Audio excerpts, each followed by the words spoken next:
ఈరోజు మార్నింగ్ 5 గంటలకి early morning 5 గంటలకి ఫోన్ వచ్చింది. ఇప్పుడు ఈ శాలివార్ నగర్లో ఉన్న విజయ మరియు ఆమె భర్త భాస్కర్ నాయక్ పిల్లోడు 45 డేస్ పిల్లోడు కనిపించదని చెప్పి ఫోన్ వచ్చాడు. ఇమ్మీడియట్గా నేను మా స్టాఫ్ అంతా స్పాట్కి ఇచ్చాము. రీచ్ అయిన తర్వాత బాబు 45 డేస్ ఇంట్లో కనిపించలేదు. అక్కడ పరిస్థితులు బట్టి అబ్జర్వేషన్ సీన్లో ఉన్న పరిస్థితులు బట్టి వెరిఫై చేయగా పిల్లోడు కిడ్నాప్ కాలేదని తెలుస్తుంది. అప్పుడు ముగ్గురిని కూర్చోబెట్టి పరిశీలించగా ఆమెను ఇంట్రోగేషన్ చేయగా తల్లి 45 డేస్ గల బాబు వయసు గల తల్లి విజయ ఏమని చెప్పిందంటే, ఈ బాబు పుట్టి 45 డేస్ అయింది, మన మెటర్నిటీ గవర్నమెంట్ హాస్పిటల్ పుట్టిన కాడి నుంచి కూడా హార్ట్ ప్రాబ్లమ్, బ్రెయిన్ ప్రాబ్లం ఉంది. అక్కడి నుంచి నీలోఫర్ హాస్పిటల్ జాయిన్ చేసినాము. 4 డేస్ బ్యాక్ మళ్ళీ రిటర్న్ వచ్చినాము. ఈ 4 రోజుల్లో ఈ నెల 15 రోజుల్లో 70,000 వరకు ఖర్చు అయింది. మేము చాలా ఆర్థికంగా పూరుగున్నాము.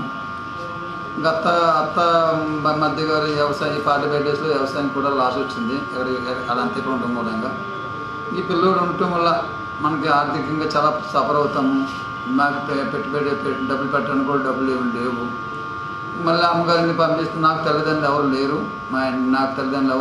మ్యారేజ్ చేసుకున్నాడు. అక్కడ పోయిన తర్వాత మళ్ళీ ఏ విధమైన ప్రాబ్లం ఎదురవుతాయని చెప్పి భయపడిపోయి పిల్లల్ని 2 గంటల సమయంలో పిల్లల్ని తీసుకుని కింద డౌన్కి వచ్చి అక్కడ వాటర్ ట్యాంక్ ఉంది. ఆ వాటర్ ట్యాంక్లో వేసేసి నేను వెనక్కి వెళ్ళిపోయి మళ్ళీ పడుకుని 10 నిమిషాల తర్వాత ఇలా జరిగింది కిడ్నాప్ జరిగింది చెప్పి ఒక నాటకం ఆడాను అని చెప్పింది. ఇది ప్రైమరీ ఎంక్వైరీ తెలిసింది. మేము ఎఫ్ఐఆర్ చేస్తున్నాము. తదుపరి ఇన్వెస్టిగేషన్ ఇంకా చాలా ఉంది. చేసిన తర్వాత సబ్మిట్ చేస్తాం రిపోర్ట్. ఇదంతా కూడా సూపర్ ఆఫీసర్ కూడా పై అధికారులకి ఇన్ఫార్మ్ చేయడం జరిగింది.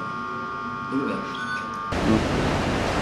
తాగత్ కమ్తా తోడా అతనికి బలం తక్కువ ఉండే, బరువు తక్కువ ఉండే. నీలాపూర్ హాస్పిటల్లో పెట్టినాము.